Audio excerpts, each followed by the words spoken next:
Okay, नमस्कार और एक बार फिर से स्वागत है आपका। लास्ट वीडियो में मैंने आपको बताया था कि क्या हो सकता है निफ्टी बैंक निफ्टी में, तो एक बार जल्दी से रिकैप कर लेते हैं।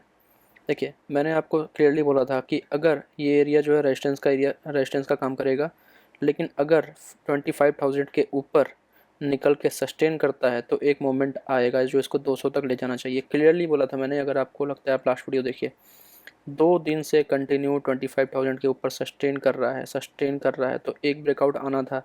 और मुझे लगता है कि ये जो ब्रेकआउट है ये बस यहाँ अंत नहीं है इसका, ये बस एक शुरुआत है। अभी आपको और भी ज़्यादा यहाँ पर मूवमेंट देखने के लिए मिलेगा। हाँ, छोटा मोटा करेक्शन आ सकता है, उससे घबराना नहीं है। क्लियरली अप ट्रेंड है। अब देखिए, आज बहुत अच्छा ट्रेड बना था एक्सपायरी में और मैंने अच्छा खासा मोमेंट कैप्चर किया, लेकिन एक जैकपॉट मुझे मिल सकता था इस वाले ट्रेड में। यहाँ पर मैंने ट्रेड तो कैप्चर किया, लेकिन ट्रेलिंग स्टॉप लॉस की वजह से मेरा स्टॉप लॉस हिट हो गया। और कुछ समय ऐसा होता है कि हम लोग भी आपको टेलीग्राम में अपडेट नहीं कर पाते हैं, कुछ अपना पर्सनल ट्रेडिंग भी ज़रूरी है। तो वो मोमेंट ऐसा था, इतना ज़्यादा फॉल और उस समय सारा स्टॉक जो है रेड हो रहा था। तो थोड़ा सा एक साइकोलॉजिकल इफ़ेक्ट भी आता है ट्रेडिंग करने के टाइम। लेकिन कहीं ना कहीं ट्रेडिंग में यही चीज़ सबसे इम्पोर्टेंट है कि साइकोलॉजिकली आपको किस तरीके से आप ट्रेड करते हैं। आपको कितना भी अच्छा लेवल मिल जाए, अगर कोई भी आप ट्रेडिंग सीख लिए हो, कुछ भी कर लिए हो, कहीं से किसी ने बताया है, लेकिन अगर आप साइकोलॉजिकली अगर आप वीक हैं या नहीं काम कर पा रहे, नहीं परफॉर्म कर पा रहे हैं, तो आप कैप्चर नहीं कर पाएंगे। लाइक ये लेवल है, बहुत अच्छा लेवल है, लेवल तो ये भी अच्छा था, लेवल ये भी अच्छा था, लेकिन सारे लेवल ब्रेक हो गए एक ही बार में। अब यही लेवल चलेगा या नहीं चलेगा कैसे पता है? ठीक है, वो एक चीज़ है। चलो, आप मान लिया कि आपको ये लेवल पता है कि चलने वाला है, आपने यहाँ ट्रेड भी ले लिया। आप ये देखिए, ट्रेड ऊपर भी गया एंड सडनली फिर से नीचे आ गया। तो ऐसे में क्या होता है, यहाँ पर हमारा स्टॉप लॉस हिट हो गया था, क्योंकि जब ये ऊपर गया तो मैंने स्टॉप लॉस ट्रेल कर दिया था। और ठीक है, इतना मूवमेंट में भी आप ये मूवमेंट को छोटा नहीं समझिए। लगभग 25,010 पे मैंने लिया था। 24,998 का लो था आज निफ्टी, और 10 के आसपास हमने लिया था। और लगभग हाई गया है 87 का, ऑलमोस्ट 67 पॉइंट निफ्टी के अंदर। और एट द मनी ऑप्शन 25,000 का उस समय में लगभग 44-47 रुपये चल रहा था, जो कि 30-40 रुपये ऊपर गया था। तो सफिशेंट था और ट्रायल एसल कर रहा था मैं उस समय में। हिट हो गया। वापस जब आया, मेरा दोबारा से मन हुआ यहाँ पर लेने का, लेकिन मैं नहीं ले पाया।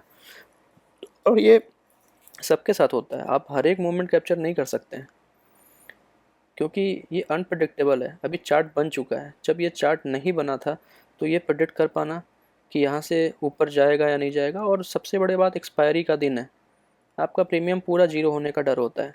ठीक है, तो हर एक चीज़ प्रेडिक्टेबल नहीं हो सकता।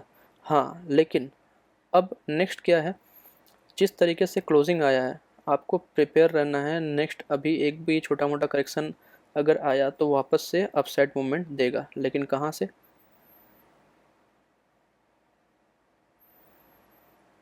देखिए, अभी 25,000 जो है, 25,000 का लेवल ऑलरेडी एक बहुत ही बड़ा सपोर्ट का काम करने वाला है। ये लेवल पे आप देख रहे हैं कंटिन्यूस इसी लेवल पे सपोर्ट लिया है और ऊपर गया है चार्ट। ठीक है, तो अगर वापस से 25,000 पे आता है, फिर से आपको लॉन्ग हो जाना है। और डेली चार्ट पे मैं आपको बता दूं, डेली चार्ट के ऊपर में आप देखिए, यहाँ पर एक डिमांड जोन भी बन चुका है। इसको मैं मार्क कर देता हूँ।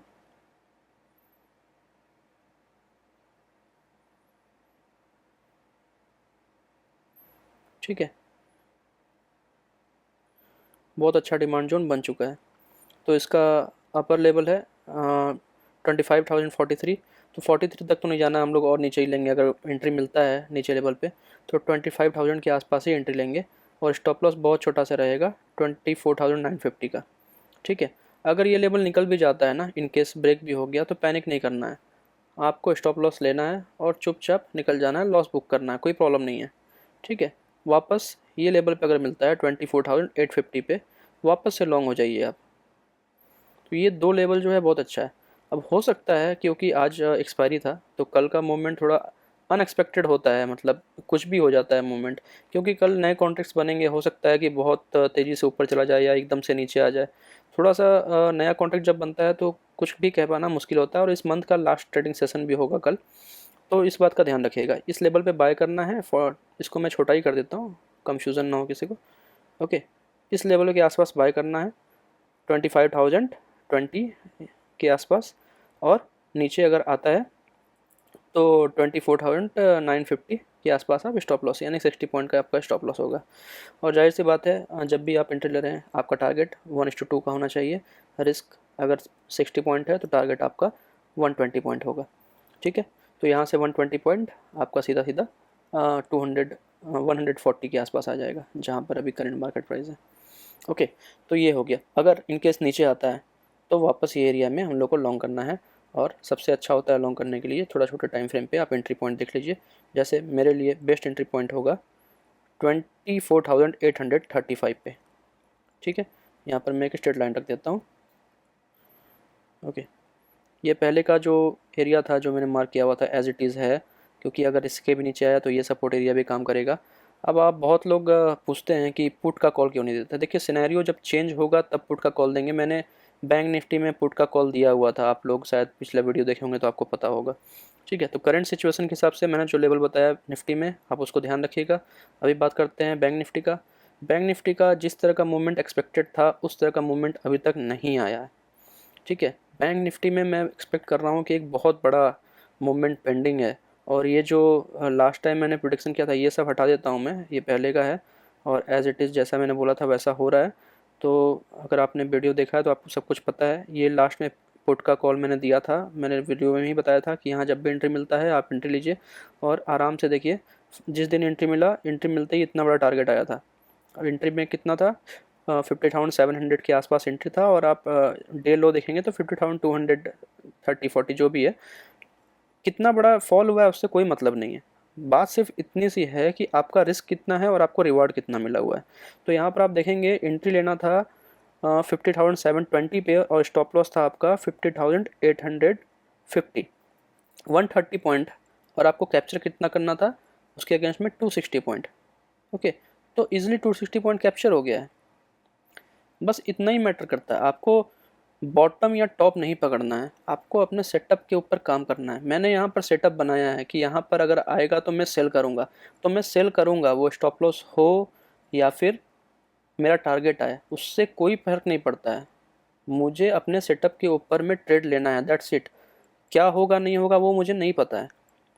ठीक है, तो एक ट्रेडिंग साइकोलॉजी बहुत ज़रूरी है। आपको कोई कितना भी अच्छा ट्रेडिंग सिखा दे, आप कहीं से भी सीख लो, लेकिन अगर आप अपने साइकोलॉजी के ऊपर काम नहीं करेंगे तो आप हर एक पैनिक सिचुएशन में आप एग्ज़िट करेंगे, और बाद में पता चलेगा वही स्टॉक जिसको आपने एग्ज़िट किया है या वही ट्रेड जिसको आपने एग्ज़िट किया है वो वापस ऊपर की तरफ जाएगा, और आप फिर से एक हड़बड़ी में दोबारा से एक ट्रेड लेंगे, फिर से वो करेक्शन आएगा, फिर से आप लॉस में एंट्री करेंगे।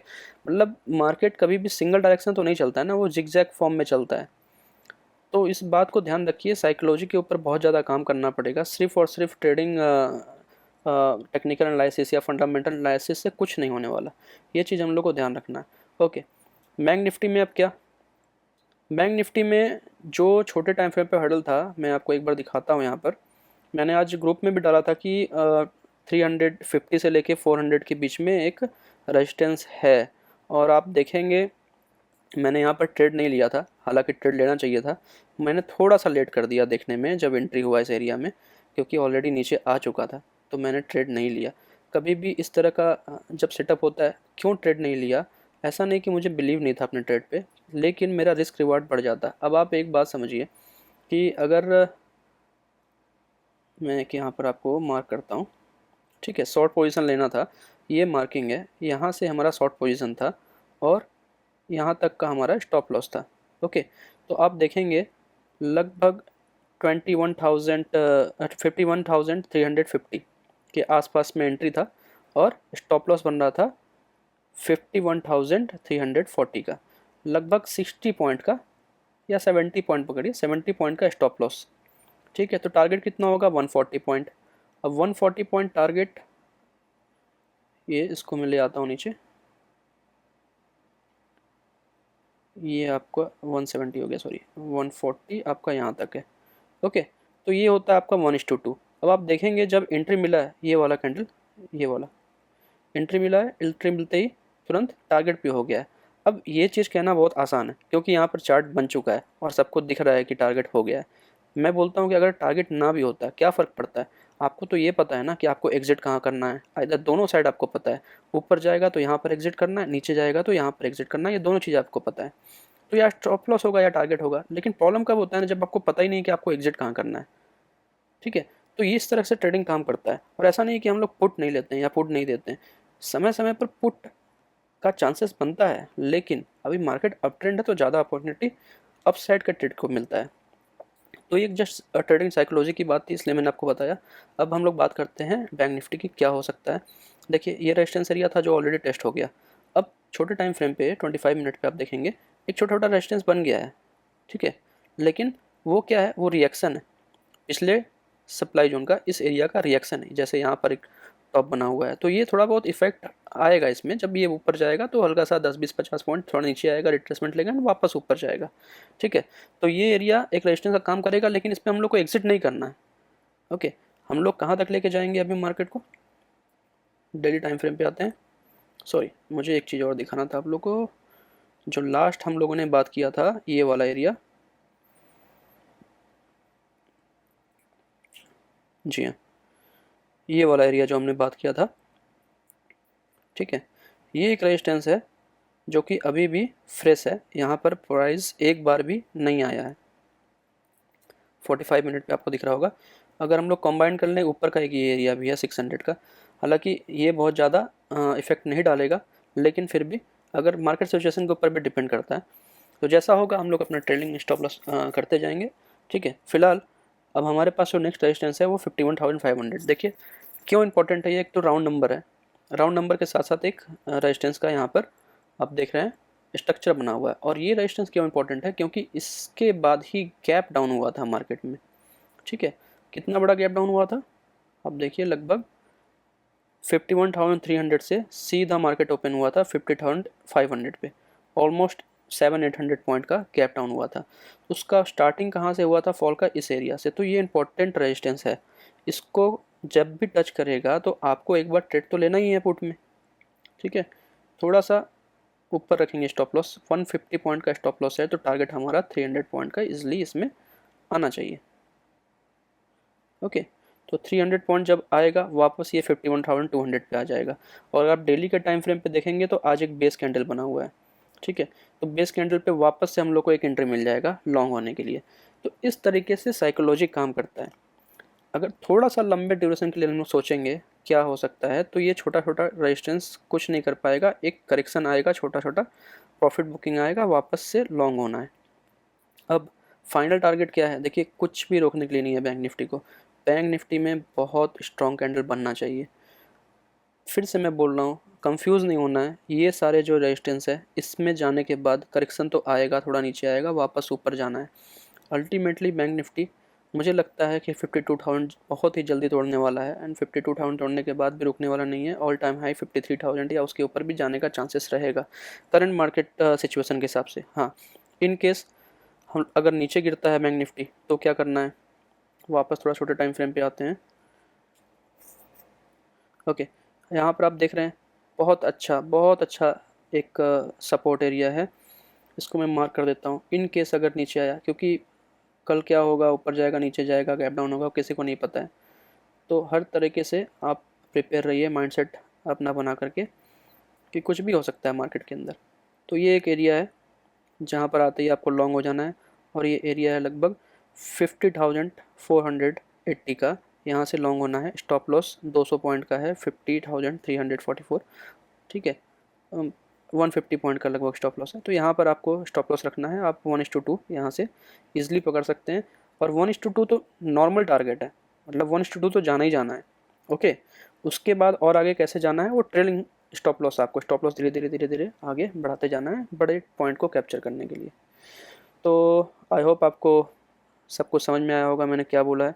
किसी को कुछ डाउट है, कुछ पूछना है, तो आप मैसेज कमेंट करिए, और चैनल को सब्सक्राइब करिए, लाइक करिए, ताकि मुझे और भी मोटिवेशन मिले आप लोगों के लिए और अच्छा अच्छा वीडियो बनाने के लिए। और किस टॉपिक के ऊपर आप लोग कुछ नॉलेज चाहते हैं ट्रेडिंग रिलेटेड, वो भी आप कमेंट कर सकते हैं। उसके बारे में नेक्स्ट संडे को मैं वीडियो बनाऊंगा। Thank you.